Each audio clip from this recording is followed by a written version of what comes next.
Wilnor, au sujet de l'histoire qui m'était restée dans la gorge hier, tu vois ce que je veux dire? Finalement, je me rends compte qu'il n'y avait pas lieu d'en faire tant de cas. Tant de vent pour une si petite barque, tant de mousse pour si peu de chocolat. À bien y songer. L'histoire est plutôt rigolote. C'est au sujet de l'argent.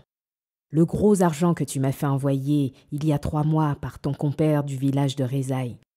Je ne sais pas si c'est un grand ami à toi, mais si tu le revois un jour, ce dont je doute, car il est parti pour Miami, dis-lui de ma part que c'est un grand coquin. Donc, un beau matin, monsieur se présente sur mon plancher en veste rouge et cravate jaune, avec une épingle pas mal du tout et même assez jolie, on peut le dire. Bref, une belle épingle. Il se fait connaître, me remet bien honnêtement tous les cadeaux que tu lui as confiés pour moi, le chemisier, les mouchoirs, la boîte de gâterie, tous les savons et tous les parfums, les savons parfumés, tout. Mais voilà Tipa, ce grand pandard, au moment de me donner l'argent, ton pauvre argent. Il se ravise et me fait savoir que rien du tout, il me donnera rien du tout si je ne passe pas par ces 4 volontés. Mon Dieu, une femme peut dire qu'elle voit des choses dans la vie. Finalement, il renonce, mais ce n'est pas faute d'avoir essayé, hein, l'animal. Essayez, tentez plus.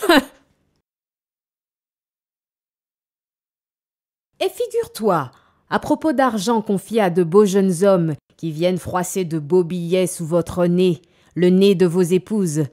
Cette fois, tu ne pourras pas t'empêcher de rire, hein. Tu vas rire tout de bon. C'est une dame de Port-au-Prince, grande dame, pieuse, une âme claire comme de l'eau de roche, vraiment une moralité exceptionnelle, et dont le mari cueille depuis des années des oranges en Floride. On dit qu'à force de cueillir des oranges, il est devenu un oranger lui-même. On peut le voir là-bas, debout toute la journée, à un carrefour. Il tend ses branches vers les passants, et c'est à qui lui arrache un fruit, c'est à qui le pille et le dévaste. On raconte ça pour rire, naturellement. Bref. Pour revenir à ma musique, un jour, cette dame de Port-au-Prince reçoit une visite de la part de son mari. Un beau jeune homme vêtu d'une veste, mais qu'importe la manière dont il est vêtu. Un jeune homme qui lui apporte argent et cadeaux de circonstance, comme ça se doit entre une femme et un mari qui travaillent dans les orangeries d'Amérique. C'est alors que la chose devient rigolote. Tout à fait rigolote. Soudain, elle est émue. Tellement émue de voir le jeune homme, elle a l'impression qu'il lui apporte un peu l'air de son mari, un peu de son odeur. Elle regarde les yeux qui ont vu l'absent. Elle touche les mains qui, hier encore, étaient au contact de l'absent. Mon Dieu! Finalement, ne sait plus très bien où elle en est. Se retrouve au lit avec le jeune homme. Et en réalité, c'est son mari. En apparence avec le jeune homme, mais en réalité allongée auprès de son mari. Tu comprends, Wilnor? Tu comprends? Comprends-tu, Wilnor? Comprends-tu? Wilnor, je te connais, je sais combien tu as les oreilles délicates, cependant, arrête de secouer la tête et calcule, réfléchis. En quel temps et en quel monde t'imagines-tu donc vivre, mon pauvre ami? Ici, nous sommes sur Terre, Wilnor, et sur Terre, c'est le tourbillon et la fumée, ce ne sont pas les grandes allées droites du ciel. Alors, je t'en prie, arrête de secouer la tête et calcule, réfléchis, soupèse. Ne m'oblige pas à dire toutes les paroles, Wilnor. Wilnor! Il y a tout bonnement que cette dame de Port-au-Prince, celle qui a pris l'odeur de son mari sur le jeune homme, celle qui en était toute étourdie, perdue de contentement au point de tout confondre dans sa tête, c'est moi. Il plaquait Tout comme toi, Wilnor, pareil. Et ses yeux me rappelaient tes yeux, ses mains me rappelaient tes mains. C'est toi que j'ai serré dans mes bras. C'est seulement toi que j'ai reçu sur ma couche. C'est toi, c'est seulement toi. Toi qui étais dans mon lit à la table de mon corps.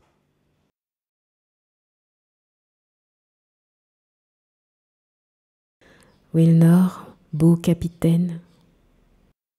C'est aujourd'hui 17 mars, jour de la Saint-Valentin. Midi au ciel, mais on dirait minuit sur la terre. Tout d'un coup, on dirait. C'est aujourd'hui que notre chemin se termine, que notre manger brûle, que le toit de notre case s'envole. Et puisque nous allons nous séparer, si, ne dis pas le contraire, tu en as déjà décidé ainsi. Me faut quand même te raconter la suite, car il y a une suite, Wilnor. Te raconter comme il se doit, jusqu'à ce que toute chose soit dite, accomplie, enfermée comme dans un linceul. La première fois que ton bon camarade est venu, c'était le mercredi 4 janvier, jour de la Saint-Eustache.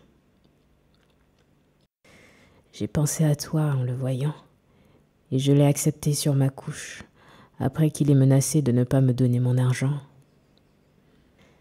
Il est revenu le samedi 7 janvier, et j'ai de nouveau pensé à toi. Et j'ai pensé à toi le lundi 9 janvier, le mercredi 11 janvier, le mardi 17, et c'est tout. Ce jour-là, ton image est tombée comme une écaille de son front et je l'ai chassée. Je lui ai dit de quitter mon plancher. Je n'ai rien vu depuis lors. J'ai fait tout ce qui se doit pour fatiguer mon ventre. Finalement, j'ai perdu la moitié de mon sang et on m'a emmené à l'hôpital. Mais l'enfant n'est pas parti avec mon sang. Il n'est pas parti, Wilnor. Il n'est pas.